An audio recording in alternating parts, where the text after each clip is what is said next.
Contrary to this new movement about ideas and dialogue and platforming and hearing everybody out, I think it's important at some point to insert what should be a pretty obvious reality to us, which is that no matter what conversations you want to have or you choose to have or you enable the having of, you can't find middle ground with crazy people. Not every idea deserves to be part of the discussion. Not every person can be part of the solution. And some people and their ideas have to be ignored, have to be kept out of the discussion, or we are going to truly damage ourselves as a species, as a human society, as a country, however you want to slice and dice it. Now, before people go crazy and start writing in saying, David, you're calling for censorship, you're calling for mistreatment of people, you are limiting people's First Amendment rights and limiting what people have to say, I'm not. Okay, this came up last week during the interview I did with Joe Rogan in Los Angeles. There's lots of great things about this movement of the last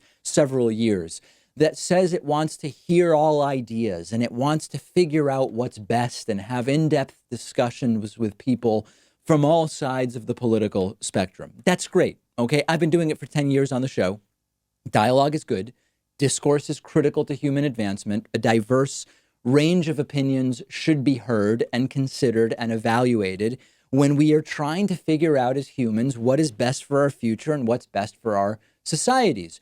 But there are people out there with outrageously extreme bad ideas, and it's okay to put the line somewhere and say, you don't get a seat at the table. We're going to figure this thing out without you because your ideas are terrible and crazy and dangerous in some cases. Now, of course, the devil is in the details. And who is it that gets that sort of gatekeeping power? That's a real question. But during the Joe Rogan interview, I pointed out, I'm one of the biggest advocates of conversations with people we disagree with, respectful debate, the marketplace of ideas, responsible platforming of extremism even. But that at a certain point, you can't have reasonable conversations with some people. I gave the example. If we're trying to figure out what the top marginal tax rate should be in modern Western countries like ours that have economic systems that depend on government revenue already, what role is there for someone who thinks all taxes are government slavery, right? You have to do the responsible thing and not give that person a seat at the table when it comes down to actually making policy. Okay, you want to do a TV show and have someone from the taxes or slavery camp, do it. You want to have an academic debate about taxation, bring the taxes or slavery people. But when we're trying to figure this out in the serious legislative sense, does that person demand or rather deserve a seat at the table? No, it's just an interruption. It's going to get in the way of actually figuring things out.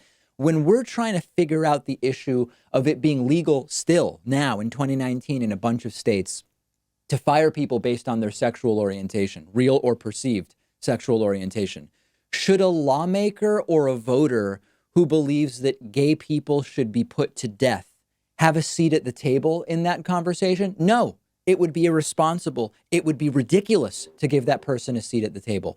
There's nothing wrong with this, okay? It's called modern society. In philosophy, there's something called the Hegelian dialectic. It's named after Hegel, a German philosopher from the late 18th, early 19th century.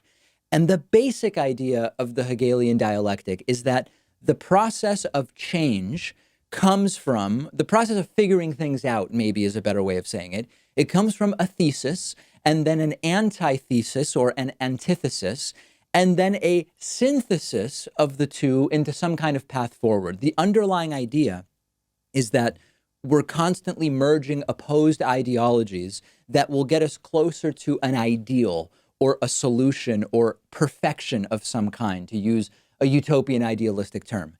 This doesn't work with outrageous, bad faith, ignorant, or cognitively limited people and horrible ideas, period. We need to stop going so far into the marketplace of ideas to the point where it becomes self-destructive, destructive rather. When we mandate that all ideas be considered equally and given equal footing, we are actually ceding ground to extremism. And this is not a hypothetical. This is how the right has won many victories. If eventually the solution is going to end up as the midpoint or the average or the mean of all ideas, By presenting the most extreme possible ideas, you pull the average to your side. Republicans know this. The right knows this, and they've used it successfully. If the debate over abortion is about up until what point in a pregnancy should abortion be legal, and we sort of concede that we're going to end up in the middle of all of the suggestions that we get, the anti-abortion right is incentivized to straight up say all abortions should be illegal. At 1 day of pregnancy, abortion is illegal. And if we guarantee that crazy position a seat at the table, they win by suggesting the craziest possible idea and pulling the Overton window, pulling the average of the debate over to their side. If the debate over the highest marginal tax rate is going to end up as the average of all the proposed ideas, the right benefits by saying the tax rate should be zero or taxation is slavery because it pulls the average towards them. I wish Democrats had understood this longer ago. If they had decided not to cede a ton of ground to Republicans trying to negotiate over things that Republicans simply will not negotiate about, we would be far better off today. If you do a show and you want to hear out wacky ideas, do it. I do it on this show. As long as I'm prepared to responsibly do it, pushing back against them, giving an opposing view. But when we're trying to have the serious conversations, we don't have any responsibility to let just any crazy old notion into the discussion. When a new plane is being developed, there's a cutoff as to what ideas Boeing or Airbus allow into the discussion and who is allowed to contribute to the plane's design. Anything else would be ridiculous. When we consider the best treatment for a medical condition, not every crazy notion is given the same value. This is logical. It shouldn't be different with politics. This isn't censorship. Everyone can say whatever they want. Say it on YouTube. Go to your local city council meeting and say it. Write a letter to your elected officials. Do a podcast, whatever. But you can't negotiate with crazy people and their crazy ideas, and they don't have to be given a seat at the big boy table, and that's okay, period. Let me know if you disagree.